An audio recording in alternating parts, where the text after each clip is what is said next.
You're good. Okay. I think we're ready when you guys are. This is already.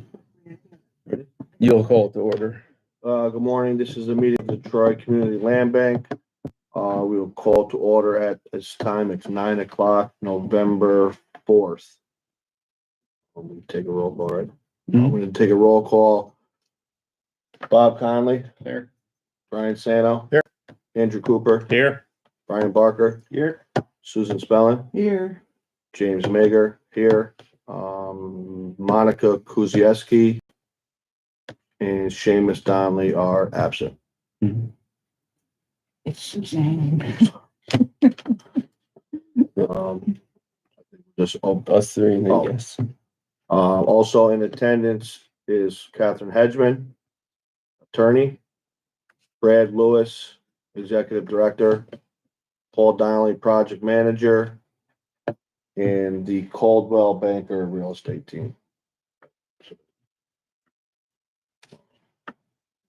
Guess we can open the floor for Leah's presentation. You're good with the names, so. So I didn't know what kind of forum this was. We had sent you guys, where is Brad? Yep. Oh, hi. Yep.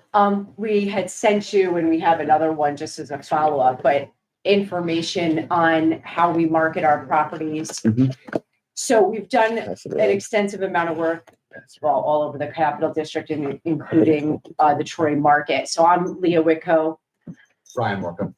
Teresa Gita. So we work as a team as we take on a lot of listings and have a lot of clients on the buy side and tenant rep side. So three of us, we actually break it down to 2 on each listing, but in this instance, we would have the 3 of us working on this project. So we're on 3 MLSs. So the commercial one, and that's the paperwork that you would engage with us on to solidify our relationship. And we can talk about fees and that afterwards.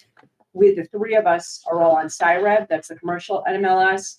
We are all on the global MLS, which is the residential one with more agents.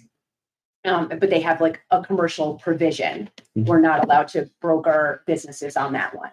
And then I'm a member of the New York State MLS, which has a different feed than the other 2, and that covers all of the state. So somebody in Buffalo a broker in Buffalo could easily have access to the properties here, including yours. And so we henpeck those all in. In addition to that, you would be engaged with CBC Worldwide, and that's what gives the third-party feed in commercial brokerage to the outside world online. Commercial properties do not populate like residential houses do, or anything from a 4-unit or under. We have to force feed it, or we have to put it out in the venues that people will see it. So CBC Worldwide takes care of some of that. So you'll see something on apartments.com, land.com, CRE.com, like brevitas.com, third-party sites. Okay, so that covers the MLSs and where those go, and then CBC Worldwide. One of our big things is also social media. So we deploy to Facebook, Twitter, Instagram, and LinkedIn. We have a marketing team that's not us. For each unit, each property, each address, we treat totally separately. We make what we call internally a postcard, and that's the media that you see online. And then I take that same piece of media and I e-blast that to all commercial agents and residential agents that can tolerate us and that don't access out of their like unsubscribe list. So that goes to say 6,000 people and our COI. So people that we've done business with in the past, and attorneys, buyers, clients of all of ours, anyone that we've done work with in the past, we keep trying to update our CRM data. And that's a huge part of it. So once we get that up there, and that the postcard gives the basics. That is an image. We always need an image of a property for any MLS to get it to be live. A price, address, and the basics, the taxes, what it is, how many square feet. And so that gets distributed on all those places. Then we'll use the broker list, which is another third party, an online commercial real estate blog. It's like the largest in the United States. We put it on Craigslist, and there's now a provision for that you pay for commercial properties, which has been really great because especially some of the ones that you'll have we'll always say this is a great Craigslist property. So if you're in a certain price point, that's where people are hunting for properties in the Capital District. So we pay for that. There's like $5 an entry, but we've gotten a lot of interest on some that are really meant for that. But in terms of like our proficiency, we're proficient in brokering all sorts of commercial real estate, anything from purchase and sale agreements on the buy side, sell side, and then also tenant rep on the landlord side and tenant rep side. So I've been in the business for 21 years. You have for 5, but really only all in commercial and 10-ish, almost 10-ish, and now more commercial than residential at this point. Yeah, for sure. So we have experience in brokering everything. And so from like land to multi-units to mixed use to storefronts, I mean, everything, warehouse, retail, office. And we've gotten, because of the marketing, you don't even need to be proficient in commercial real estate. It's all about the marketing first, which leads to the attention. And that's when you can show your proficiency in brokering a deal. So that being said, like a recent sale we had was a building on Central Avenue, office building. Office has been, really down since the pandemic. We got $113 a foot for a building that was 12,000 feet, all but maybe 1,500 vacant. So that was a big number for Central Avenue, across from the former ShopRite. So it's all about the marketing and getting the attention. The buyers happen to come from Brooklyn, and we're an orthopedic group out of Brooklyn that actually were the purchasers for an owner occupied. So the tentacles will go. We just have to force it to get out there, and that's the big difference between using a residential agent and a commercial person. So, did I miss anything? Is there anything that you guys have? Any specific questions? I have a couple. Go ahead. So the land bank has a disposition policy. And the first part of that is for home ownership. So we, have properties that need either rehab or demo, and then we'd have a vacant piece of land, in that case. First and foremost, the board would look to place people or have them buy the homes to owner occupy. Mhm. Second would be fixer upper. Somebody could rent it. And there are income restrictions on who can buy and who can rent in most cases.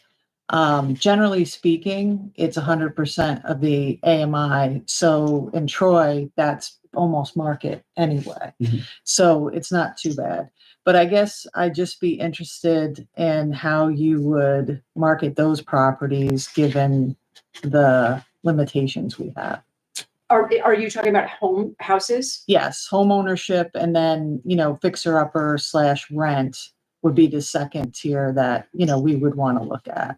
We could market. I thought we were going to be just doing the commercial properties, 5 units and above, but can we do the residential ones too? Sure. How we would do that, we would do the same basically marketing platform, but we have to leave out all of the commercial stuff. And then we would have to somehow, if we're allowed to write in some sort of comments, some of the delineation of criteria, we would have to disclose that. Yeah. And then if we can continue to move forward with a particular buyer and or tenant, then we would have to decipher, you would have to tell us what we would need to do, collect pay stubs or W-2s or. And when we were putting into the MLS, when you listed its standard listing or there's all the special conditions that you can check. So depending on what it is for the situation, you check it off so brokers know right when they're looking at it. Yeah, and just to clarify, I did email Leah and told her that the results minimally were awarding you the commercial side. So I probably should have clarified that you should present who you are in a whole as well, as it evolves to what it is. But yeah, I think people will be interested to know how you do residential side too. The same way, except for with the residential, we can put lock boxes on. For the commercial, if we tend to go for every showing, that's why there's 3 of us too. We kind of, I don't know why we do that, but nobody does lock boxes in commercial real estate. So we just show with like keys in hand.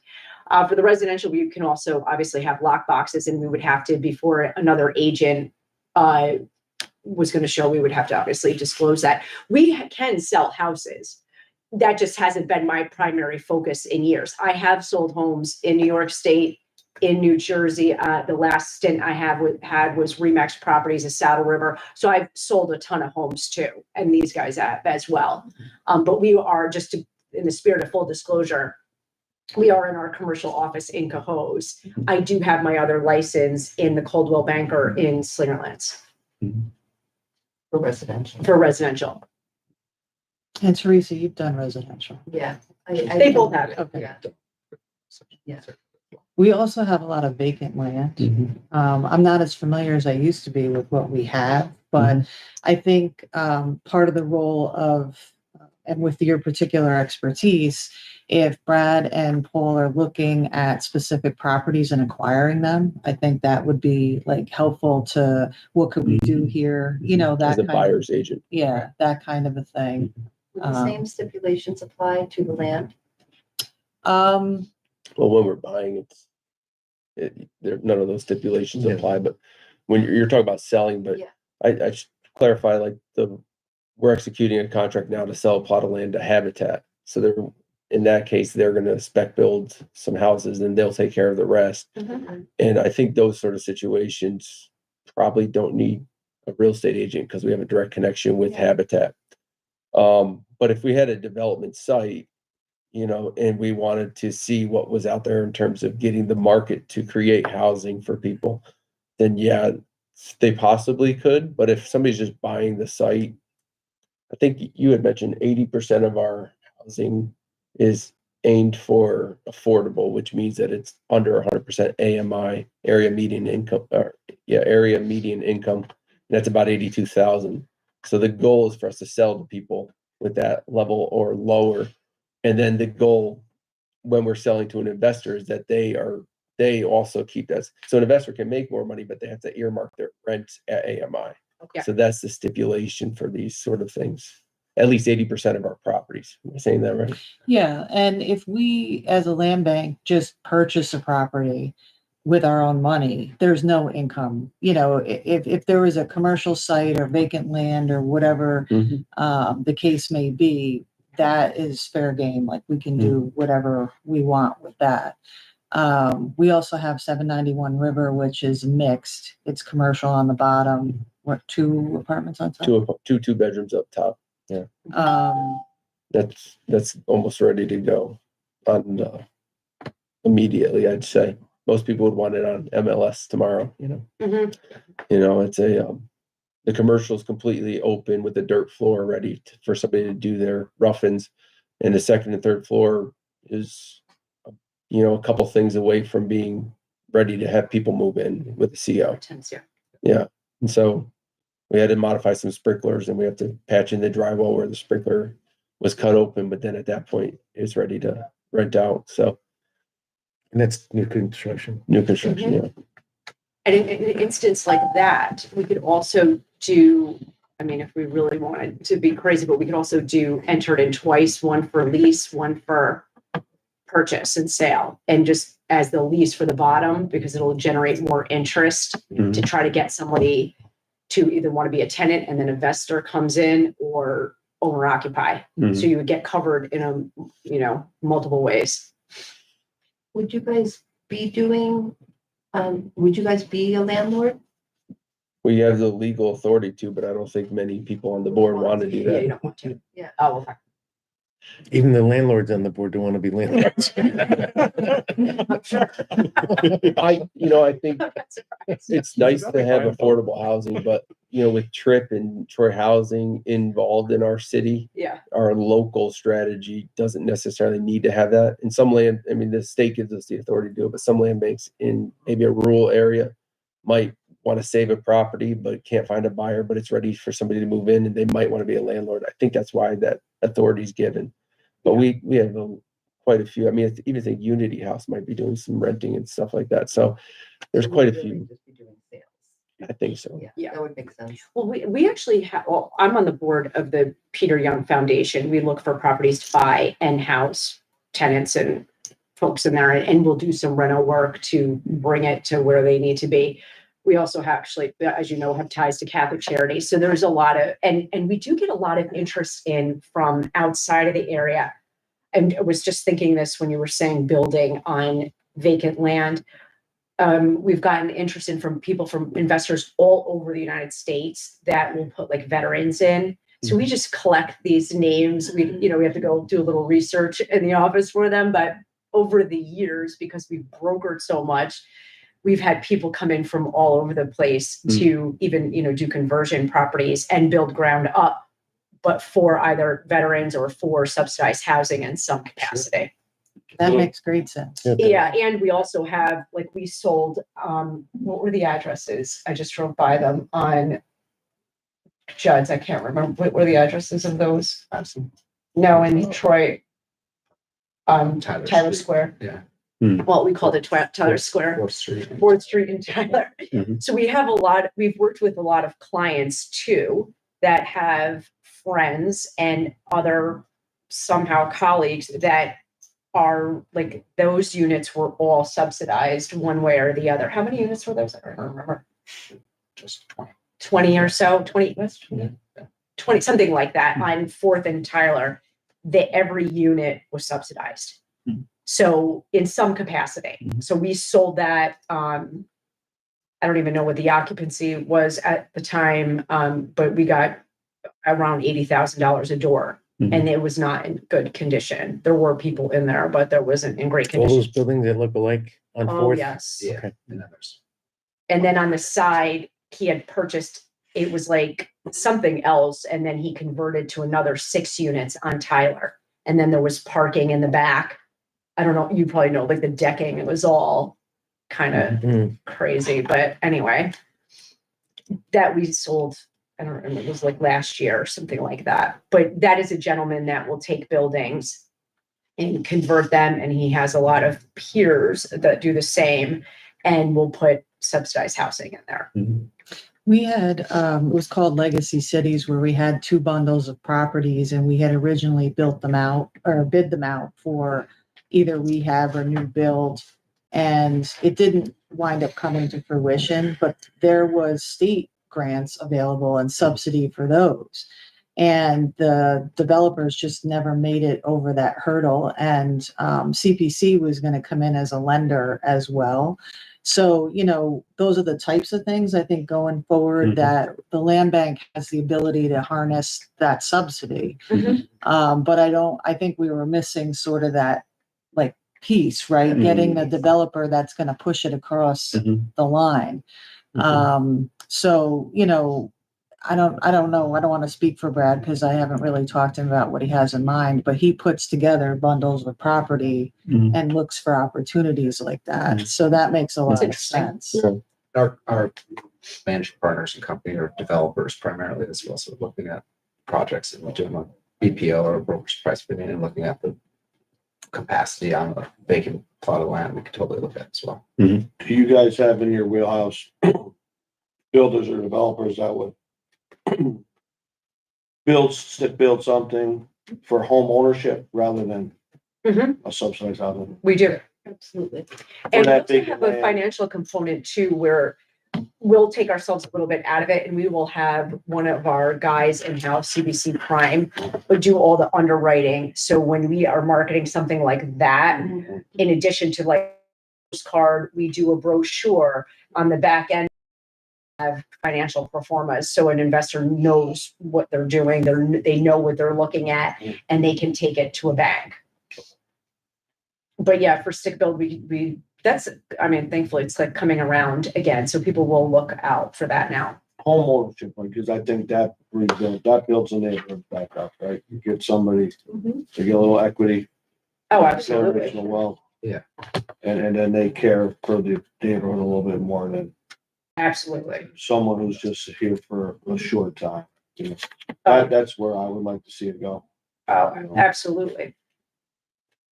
I didn't, being a commercial broker, that's something you would still feel your time is worth spending on, you know, facilitating that, like helping us get the tools together, and then obviously list it, you know, once we get it all. Oh, absolutely. That's why I brought up the residential, because that's a Mhm. huge piece of it that I Mhm. think you could bring Mhm. maybe some things to the table that a strictly residential realtor Mhm. may not have. Mhm. So that's why I Yeah. asked those questions.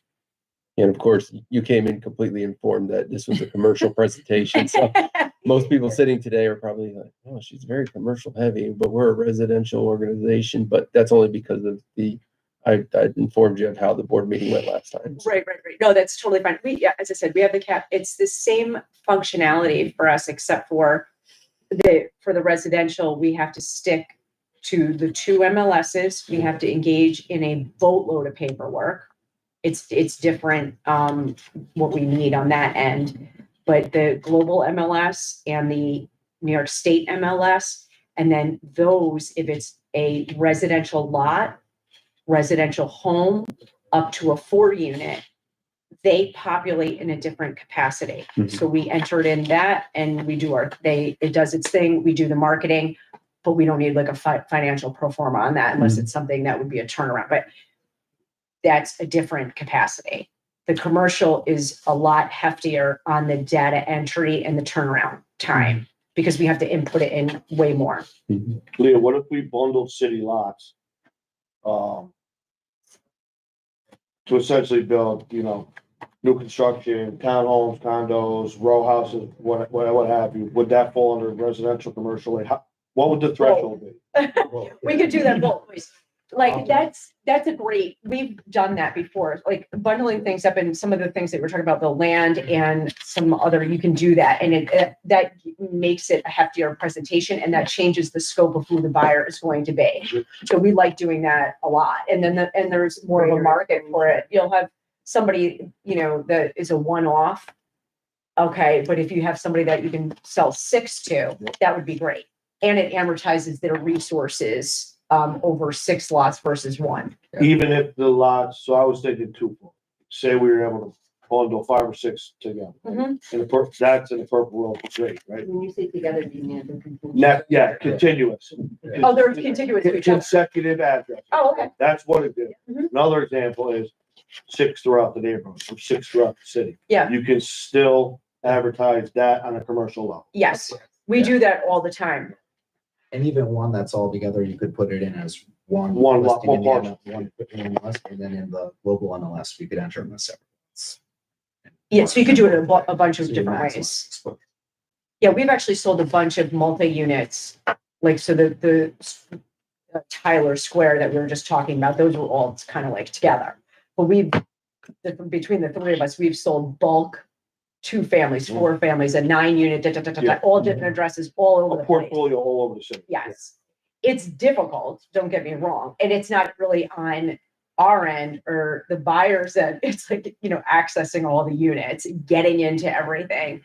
You know, Mhm. tenants sometimes are very reluctant to Mhm. want to like let us in. So it's like you're letting them in for a showing, letting them in for an appraisal, letting them in for whatever, an inspection.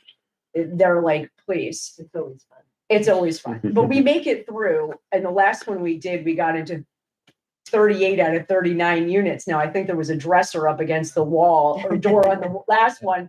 I'm like, you know what? I'll send you a picture of something. We'll figure it all out. Okay. But, I was actually proud of that. And it was not That was great. 12 different addresses. we built.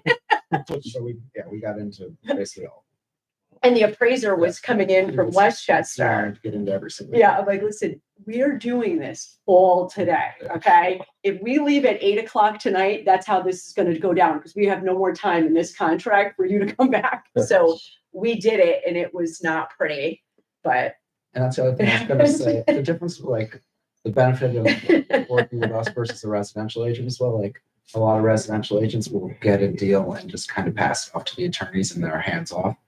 We're very proficient and are very hands-on throughout the course of getting a deal To somebody. Ask Kate. from contract to closing. So yeah, we're very hands-on, environmental surveys, harassing attorneys always. So you stick around until it closes. Yeah. Oh, we- Cash is exchange. Yeah, It's We much stick different world around. than the residential, so you have to. it's really to a lot of attorneys' dismay that we're It's all like right. hounding them incessantly. Attorneys are lazy. Oh, You're still. Wow, how there. long you been in that chair? What, 30 minutes? No, they're not lazy. I I think was it's a kidding. different I was workflow. But this kidding. is what Will said. It's a different, Kate is not in that hopper. It's a different workflow. And you know this, between selling residential homes and the volume that an attorney who focuses on residential housing and a paralegals that are geared to that type of workflow versus a commercial property with other types of contingencies, and the hierarchy and importance of them are different, that have no paralegal that works on it. It's a different just like we act differently, it's a different It's a different animal. Person. Say it all the time. that does it. So, you know, and we don't even get somebody's divorce attorney a lot of times. We'll just get somebody like, oh my gosh, they The sold my practice house. is law. Yeah, like sold my house, it's great. And, you know, we just try to work through it. It's a higher level of practice on the commercial side. And there's no paralegals ever, really. So it's Real just, estate lawyers are definitely a different animal than getting the guy that you're gonna get to do a speeding ticket, yes. yes. Oh my God. Yeah, we try to recommend it. But a lot of We people always like are to used clarify with the seller, like, okay, is it a divorce attorney? Is it like, if we want a real estate attorney on the deal? And a lot of times it's like, no, it's my cousin. It's like, yeah. Figure it out. Cousin Vinny. Yeah. So I saw most of your properties are elsewhere. How familiar are you with Troy and its neighborhoods? We're familiar, we broker everywhere. So we will broker from Plattsburgh down to New York City, not all the time, obviously, and then out on the east side of the state. We are very familiar with Troy. Yes, we will always still need GPS, but when we get a property, we know the property in and out, and we know exactly what to say and to do to get it sold. A lot of times it runs off price point, but it's never lack of market knowledge. So we've done a ton of work in Rensselaer County as well.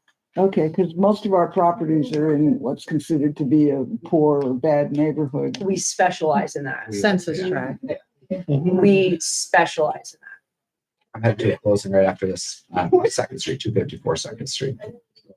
It's right next to Bonds Garage. No, Madison. Yeah, Madison. Second Street.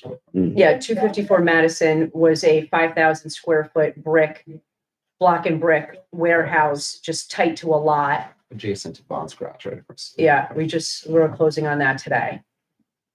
But yeah, we have current actives in Troy right now on the market too. But we've done work everywhere and I'm always big into like, we know what to say, we know what to do, like show your stuff. And so that's why we do accompany. We're not used to not accompanying the other broker to an appointment. So when somebody looks at a property, say it's a vacated warehouse or vacated mixed use, like you were we know exactly what to say, to the point where we pick up like other people's buyers. But we always, that's one thing, we always know like what we're doing. And we were in demos too. So every brochure, so once we take our little postcard, we distribute that, people have interest, they will call one of us. And then after that, we create a brochure for every single property. For every entry, we have it becomes 2 to 3, 4 pages. We will have full demos on the back too. So we're keenly aware of everything that goes on. And once somebody has interest, then we email that to them directly and then set up an appointment. So they know exactly what's going on. But we're very proficient in all the markets that we work in. So that's like not even something that we think about. Okay, great. Do you think you can bring owner occupants to the table? We'll bring somebody to the table. I mean, we market to the masses, so it's hard to say specifically who's going to come forward, but we market to everyone. When you open up the funnel, that's where. All right, we can't restrict who's gonna respond. No. Yeah. Any other questions? Anything else? And so I know you wrote when we kind of had the email exchange about the fees. Did you need any clarification on that? Hmm.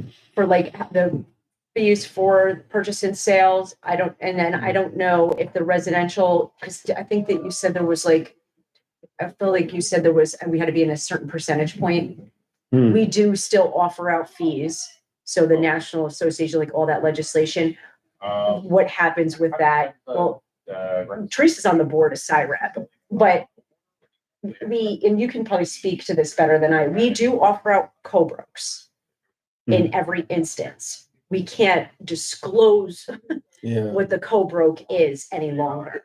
On Cyber. On CIREP, we can. On the commercial, we can. Yes. We try to offer out as much as we can. Right. On the residential, you can't. That's from the NAR settlement. Yes, and so people then brokers will ask, oh, are you guys offering out a The fee? residential agent will ask, because on the residential side, they're not seeing anything. It's not even, Yeah. it's not that they're seeing zeros, they're just not seeing any offer. Whereas on CIREP, on any commercial listing, we have not taken that off. It's decided we want to abide by that, and we want to make it clear to any. Teresa and her board decided that they weren't going to participate Yes, in we that. did. So we make it keenly aware how much we're offering out. I feel like it's really important because nobody Yeah, wants to work for free, and nobody wants to, like, I'm not gonna work as hard because I don't know if I'm gonna get paid. And a lot of residential agents will reach out to us on any commercial listing and say, what's the co-broke on this? And I'm like, well, it's whatever it is, which is typically anywhere between 2 to 3%. Yeah. Previously, we had a contract, and this is going back quite a ways with Greg Tobin at Coldwell. And one of the things I just wanted to bring up, because if you were to do some of the residential, like on a vacant piece of land, we might not sell that for what, $1,000 to $5,000, maybe 10 in some circumstances. Or buy. Or buy, yeah. So, we looked at flat fees in that, situation, and would you be amenable to that? Yeah, we would need a bottom on those. 3% of $1,000 for a plot of land. Yeah. We can't even do You won't pay your gas bill to get back and forth to the closing. I mean, for it. the most part, I don't know that we even really use a broker a lot on vacant. It would probably be a special circumstance, I would think, or something, but Mhm. I just seem to recall that's what we did. Mhm. Just- Under a certain price. Yeah. Yeah, I feel like you guys do a great job as a land bank to do all of that. Like when you have a plot of land for $1,000, like you don't really need us to broker that anyway. Right. So, Maybe to sell, but I've heard a lot from other land banks that as they're using brokers to buy, the co-broke thing has been an issue, just like, what does the new law mean for everybody in terms of that? But, some of these plots of land, and I think specifically on Stowe Avenue in the corner of Madison and Fourth, I think was another plot of land on 4th Street where there was 2 fires that wiped out a whole block of houses. Mhm. And in that case, sometimes say me or the board doesn't have access to who's listing it, and they list the plot of land right away. And then, so now you need to either contact the agent to do a showing, which you don't need a showing because it's a plot of land. But then you just need to go between, and then sometimes that would be helpful to have you guys get us in contact with the other broker and the other owner. Yeah, the fee always comes from the Sell- selling side. Yeah, anyway. not the seller. Yeah, nothing's changed with that. Yeah. Really, everyone's, even if it's a residential agent, still operating under the same Gotcha. listed, but co-broke's not listed. Everyone's still really And that was a concern with the Land Bank Association and some of the members, is that with the new law, does that mean that the land bank has to pay when they buy buildings from people if there's no co-broke? Oh, I The see only what you mean. difference is you have to now have a buyer broker signed that Yes. says, if these guys don't pay me, you might be responsible. Really, from my experience, every one of the capital districts is Yeah. still offering out the same. The culture's still the same, the laws are different. Anyone not Numbers. offering out a co-broke, it's just not listed. yet. Yeah. It's just- Not yet. Right. So you Yeah. get an aggressive real estate agent who says, oh, I'm gonna save 3% here. Yeah, well, we'll do that when we, if it's a higher property at a higher price point, or if we're not getting as much on a listing side, we'll come down off of the people say, you can't say standard, but a lot of people offer out 2.5%. We have come off of that before. Yeah, when you get into the high millions, we can't offer out 2.5% because we would cap out If too. we've got millions of properties that. We were- Yeah, so, but we try to give out as much as we can. We have actually properties that we definitely want to move right now that I just offered out a $2,500 selling bonus to each building for any buyer's broker that can bring me a contract and get under contract by, I think, mid this month. So if we can, we will. I think it's good to do that, but Funny you bring that up. Does anybody have any more questions? The one thing I would just say, if you do have listings with us, a lot of times we have in the past asked the realtors to come to an acquisition and disposition meeting Yeah, or to a board meeting occasionally to just report and that kind of a thing. So, One of you. yeah. I'm sorry. This is one of them, right? Yeah, Would just come just to be present. right? Yeah. representative. So our committee meeting, when we get a contract or an offer, we would have a committee meeting for acquisitions or dispositions, whatever, buying and selling. And we have to have it go through committee before it goes to the full board, and then we can execute the contract. So it does take a little bit of time, to get those 2 meetings done, but it's nice to have at least somebody to bounce questions off. Totally fine.